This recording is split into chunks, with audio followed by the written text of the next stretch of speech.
Price God. இன்றைய தியானம் உபாகமம் 6:4 முதல் 13 வரை. இஸ்ரவேலே கேள், நம்முடைய தேவனாகிய கர்த்தர் ஒருவரே கர்த்தர். நீ உன் தேவனாகிய கர்த்தரிடத்தில் உன் முழு இருதயத்தோடும் உன் முழு ஆத்துமாவோடும் உன் முழு பலத்தோடும் அன்பு கூறுவாயாக. இன்று நான் உனக்கு கட்டளையிடுகிற இந்த வார்த்தைகள் உன் இருதயத்தில் இருக்க கடவது.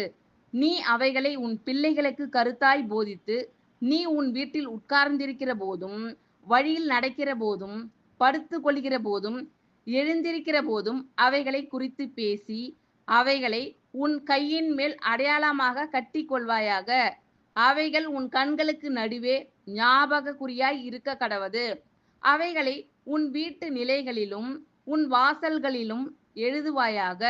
உன் தேவனாகிய கர்த்தர் உனக்கு கொடுப்பேன் என்று ஆபிரகாம், ஈசாக்கு, யாக்கோபு என்பவர்களாகிய உன் பிதாக்களுக்கு ஆணையிட்டு கொடுத்த தேசத்தில் உன்னை பிரவேசிக்க பண்ணும் போதும், நீ கட்டாத வசதியான பெரிய பட்டணங்களையும், நீ நிரப்பாத சகல நல்ல வஸ்துக்களாலும் நிரம்பிய வீடுகளையும், நீ வெட்டாமல் வெட்டப்பட்டிருக்கிற துறவுகளையும், நீ நடாத திராட்சை தோட்டங்களையும் ஒலிவ தோப்புகளையும் அவர் உனக்கு கொடுப்பதினால் நீ சாப்பிட்டு திருப்தியாகும் போதும், நீ அடிமைப்பட்டிருந்த வீடாகிய எகிப்து தேசத்திலிருந்து உன்னை புறப்பட பண்ணின கர்த்தரை மறவாதபடிக்கு எச்சரிக்கையாயிரு.